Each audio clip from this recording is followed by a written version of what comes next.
Welcome back. We're continuing our conversation with one of our country's preeminent authorities on the military capabilities of the Chinese Communist Party, how they are evolving, what they are obtaining in the way of capabilities, and what they all mean for us here in the United States and the rest of the free world for that matter.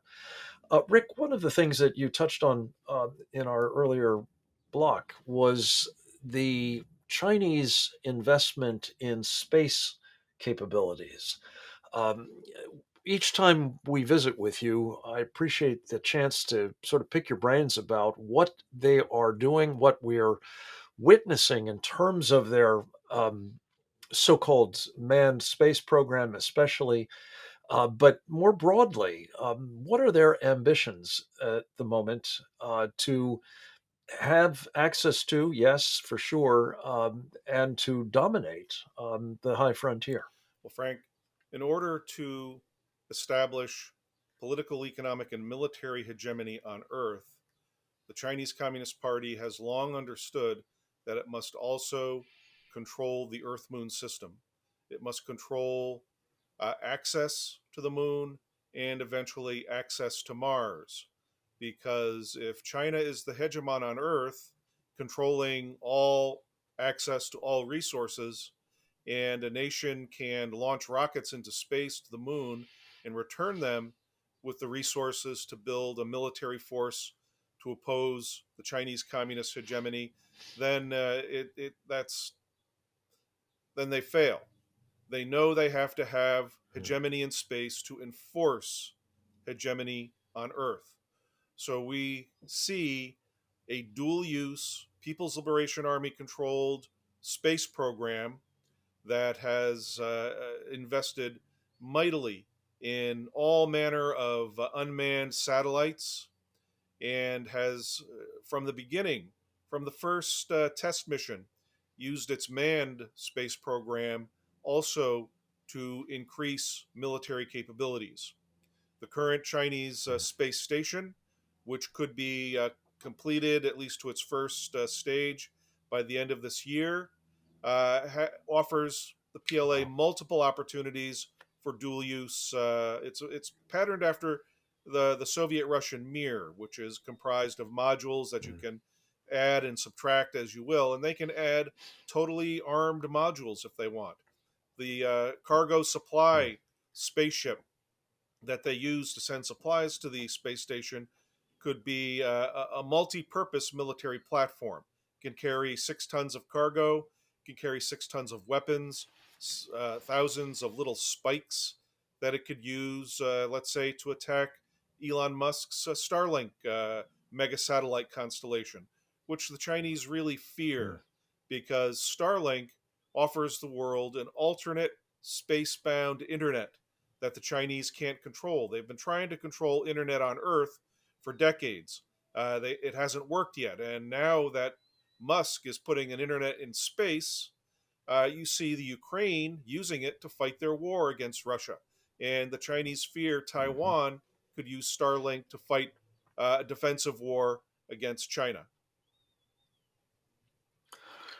I'm very keen to hear more about this response to Starlink because it's been pointed out in the Epic Times recently by Brandon Weichert, who's written about space and the I think agrees very much with you in terms of what the Chinese are up to there and whether we will be able to survive as a superpower if we are not competing more effectively. Um, he's very strongly emphasized this Starlink as a vehicle for maintaining America's competitive position in space at a time when our hidebound bureaucracies at NASA and the Space Force and the defense contractors that have traditionally provided support to our space activities um, are really being lapped by the Chinese, it seems, on this broad front, as you've indicated.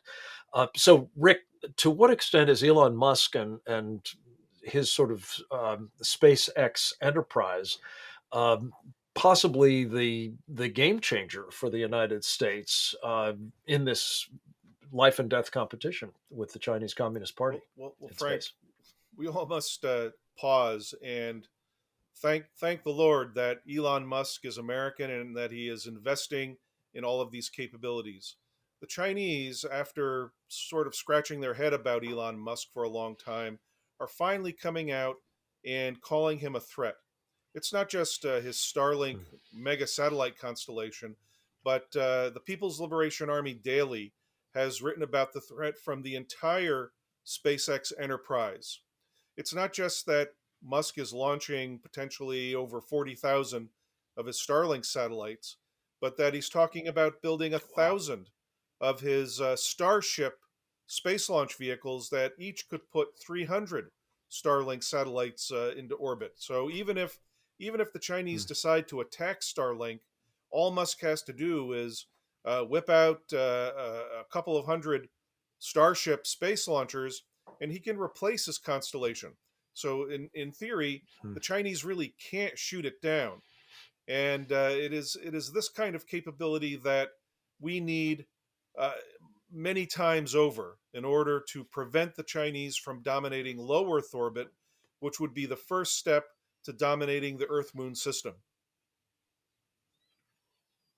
What else would you be urging the United States to do in space to assure that the Chinese are denied this kind of dominant position that they clearly aspire to and seem well on their way to Well, achieving? it's very important that the Artemis program to return to the moon and build a presence on the moon succeed and stay on schedule. There are now 20 member nations that have signed the Artemis Accords, in which these 20 nations agree how to behave peacefully and extract resources peacefully.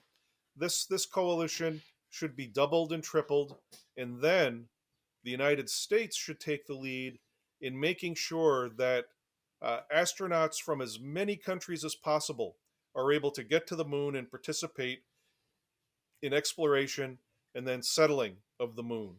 We need to build a large coalition that will deter China from any kind of military activity on the moon. Uh, the Trump administration, President Trump, backed this plan, started this plan. It was done with high purposes in mind, but also with a strategy to beat the Chinese to the moon, establish a peaceful regime on the moon, and make it very politically difficult for them to conduct aggression on the moon. And we need this program to succeed. We do indeed, Rick.